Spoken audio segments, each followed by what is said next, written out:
तो टॉपिक है बादल कैसे बनते हैं। सीधी सी बात है, ये हमारा वायुमंडल है, ठीक है। यहाँ पे इसके नीचे समताप मंडल है।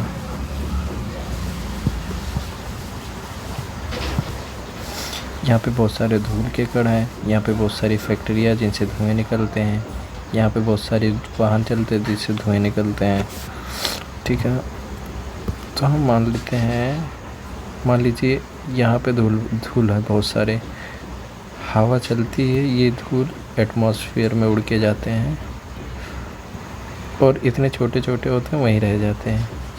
ये थर्मल पावर प्लांट है, यहाँ से धुएं से कोयला निकला, सल्फ़र डाइऑक्साइड निकला और भी बहुत सारे कण निकले और गैसें निकली जो वायुमंडल में रह गई। ये व्हीकल हैं, व्हीकल से भी धुएं निकलते हैं, बहुत सारे इसमें जो है छोटे छोटे एलिमेंट निकलते हैं। ये सारे जाके एटमॉस्फेयर में रहते हैं, जिसे सस्पेंडेड पार्टिकुलर मैटर कहते हैं, जिसे SPM कहते हैं। आकार के आधार पर इसको PM के आधार पर 2.5, PM 10 ETC में बांटते हैं। PM 2.5 ये सब सीधा हमारे नाक के सहारे फेफड़े तक प्रवेश करता है, जिससे अस्थमा से रिलेटेड बहुत सारी बीमारियां लोगों को हो जाती है, इसलिए अवॉइड किया जाता है, मास्क लगाने को बोला जाता है। जब ये SPM एटमॉस्फेयर में ऐसे घूमते हैं तो इनके ऊपर एटमॉस्फेयर में जो नमी होती है इसके ऊपर बैठ जाती है। मान लीजिए यहाँ नमी है, यहाँ नमी है, यहाँ नमी है, ये धूल का कण है जिसे आर्द्रताग्राही नाभि बोला जाता है, इसके ऊपर आके बैठ जाएगी। धीरे धीरे ऐसे बहुत सारे कण के ऊपर नमी बैठती है और धीरे धीरे ये संरचना ऐसे बादल जैसी हो जाती है। चूँकि ये बादल हवा में ऐसे उड़ते रहते हैं, बादल की कैपेसिटी मान लो 100 लीटर की है, 100 लीटर नमी धारण कर सकता है। अगर आ रहे 90 लीटर अगर मान लीजिए इसमें पानी है तो इसमें बारिश नहीं होगी, क्योंकि इसको ये होल्ड कर सकता है। अगर 100 लीटर इसमें पानी आ जाए, जिसे आर्द्रता सामर्थ्य कहते हैं, इसकी आर्द्रता सामर्थ्य अगर 100% हो जाएगा तो ये जलवाष्प का निष्कासन जो है जल की छोटी छोटी बूंदों के रूप में करेगा, जो हमें वर्षा प्राप्त होती है।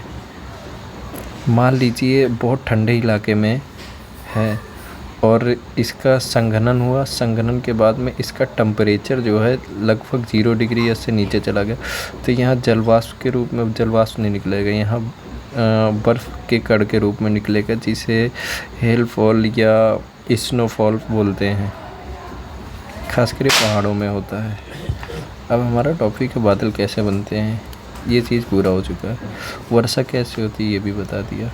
गरजते क्यों हैं, सपोज दैट ये एक क्लाउड है, ठीक है, इसके अंदर चार्ज होता है, ये plus plus plus plus plus ऊपर होता है, ये माइनस माइनस माइनस। क्योंकि बादल के अंदर जब हवा जो है ऊपर नीचे ऐसे सर्कुलेट करती है, जब ऊपर से नीचे सर्कुलेट करेगी खूब तेज़, तो इससे गर्जन उत्पन्न होता है। जनरली हम लोग जब बारिश के समय यह बादल बनता है तो देखते हैं कि गरजता है, आ रहे हैं, ये बादल बनते हैं, ठीक है। अब बिजली कैसे कड़कती, मान लीजिए कि ये सर्कुलेशन चालू हुआ और ये प्लस वाला आवेश ये नीचे आ गया, फिर इसको बैलेंस करने के लिए इधर करेगा, फिर इसको बैलेंस करने के लिए ये सर्कुलेशन चलता रहेगा। चूँकि ग्राउंड जितना भी होता है उस पर हमेशा प्लस चार्ज होता है, पेड़ वगैरह ये ज़्यादा अट्रैक्ट करता है। अगर क्लाउड ये सतह अगर 2 क्लाउड है, अगर ये दोनों पास पास हैं तो फिर ये दोनों अपने चार्ज के लिए ये इधर अट्रैक्ट होंगे। मान लीजिए इधर प्लस इधर माइनस, तो इसका प्रभाव ये बिजली नीचे नहीं गिरेगी, ये हवा में ही रह जाएगी। लेकिन मान लीजिए ये क्लाउड इतना नीचे है, दूसरा बादल बहुत दूर पे है, चूँकि ज़मीन पे प्लस चार्ज है, यहाँ माइनस, तो अपने चार्ज को बैलेंस करने के लिए ये इसकी तरफ अट्रैक्ट होगा और ये इसकी तरफ, और बिजली गिरती है और इस तरह से लाइट उत्पन्न होता है। तो आज के अब हाँ, बादल फटने की बात कर लेते हैं। मान लीजिए ये कोई जगह है, यहाँ बादल है, बारिश हो रही, लेकिन अगर बारिश जो है 100 सेंटीमीटर या अधिक हो जाए 1 घंटे में, यानी 1 घंटे में 100 सेंटीमीटर से अधिक वर्षा